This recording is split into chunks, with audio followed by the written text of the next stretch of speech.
সংস্কারের সপ্তাহখানেক না পেরোতেই হাত দিয়ে টান দিতে উঠে আসছে সড়কের কার্পেটিং। প্রায় কোটি টাকার কাজ এভাবে গিলে ফেলেছে ঠিকাদারি প্রতিষ্ঠান নিউ কনস্ট্রাকশন। মাত্র কয়েকদিন আগেই সংস্কার করা হয়েছে বান্দরবান সদরের সোয়ালোক ইউনিয়নের ভাগকুল মাজার গেট ব্রিজ থেকে আলীনগর স্কুল পর্যন্ত সড়কের বিভিন্ন অংশ। এলাকাবাসীর অভিযোগ, নিম্নমানের খোয়া পাথর ও বিটুমিন ব্যবহারে দায়সারা কাজ করে লুটপাট করেছে ঠিকাদারি প্রতিষ্ঠান নিউ কনস্ট্রাকশন। এ বিষয়ে জানতে চাইলেও সাংবাদিকদের সঙ্গে অসৎ আচরণ করে প্রতিষ্ঠানটির মালিক সুলতান মৌলভী।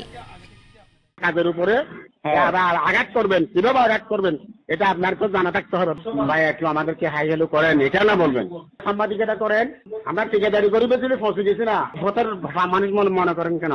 স্থানীয় সরকার প্রকৌশল বিভাগ এলজিইডির অর্থায়নে 5 কিলোমিটার সড়কে 96 লাখ টাকা ব্যয় করা হলেও কোনো রকম তদারকি না করায় ঠিকাদার ইচ্ছেমতো অনিয়ম ও দুর্নীতির আশ্রয় নেয়। এ নিয়ে অভিযোগ করা হলেও এলজিইডি কোনো ভ্রুক্ষেপ না করায় ক্ষুব্ধ এলাকাবাসী।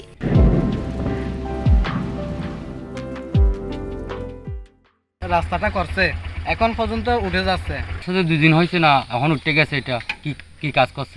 কাজগুলো ভালোভাবে হচ্ছে না বিধায় আমরা কষ্ট পাচ্ছি রোডে ঘাটে। অনিয়মের সত্যতায় ব্যবস্থা নেওয়ার আশ্বাস সংশ্লিষ্টদের। টিম পাঠাইছি, আমার অফিসিয়াল ল্যাব পাঠাইছি, বললো যে স্যার সবকিছু ঠিক আছে।